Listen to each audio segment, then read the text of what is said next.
আজকে দিনটা খুবই স্পেশাল। আমি, মা, বাবা আমরা সবাই মিলে বেরিয়ে পড়েছিলাম নৈহাটিতে বড়মার পুজো দেওয়ার জন্য।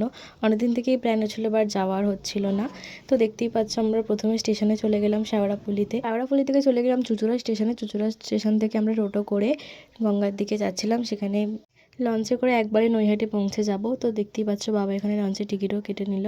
দেখতেই পাচ্ছ লেখা আছে চুঁচুড়া বড়মা ফেরি সার্ভিস। তো দেখতেই পাচ্ছ কতটা কুয়াশা হয়ে আছে। আমরা অনেক সকাল সকাল বেরিয়েছিলাম।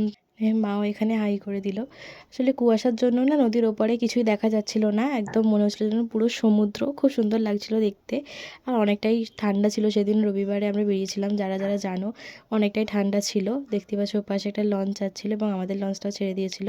তারপরে এটা ডালা নিয়ে এখানে লাইনে দাঁড়িয়ে পড়লাম। মাসিরাও এসেছিলো, তাদের সাথেও দেখা হয়ে গেল। ওরা আমাদের থেকেও আগে এসেছিলো।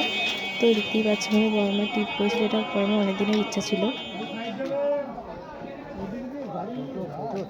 তো জানিও আমাকে কমেন্টস করে কেমন লাগছে। তো তারপরে লাইনে দাঁড়িয়েছিলাম, অনেকটা লাইন দিতে হয়েছিল কারণ রবিবার ছিল আর অনেক মানুষের ভিড় হয়েছিল।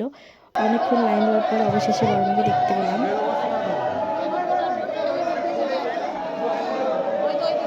তো বাইরে থেকে বড়মার মন্দিরটাও দেখে না আমরা তখন বাইরে বেরিয়ে গেছিলাম।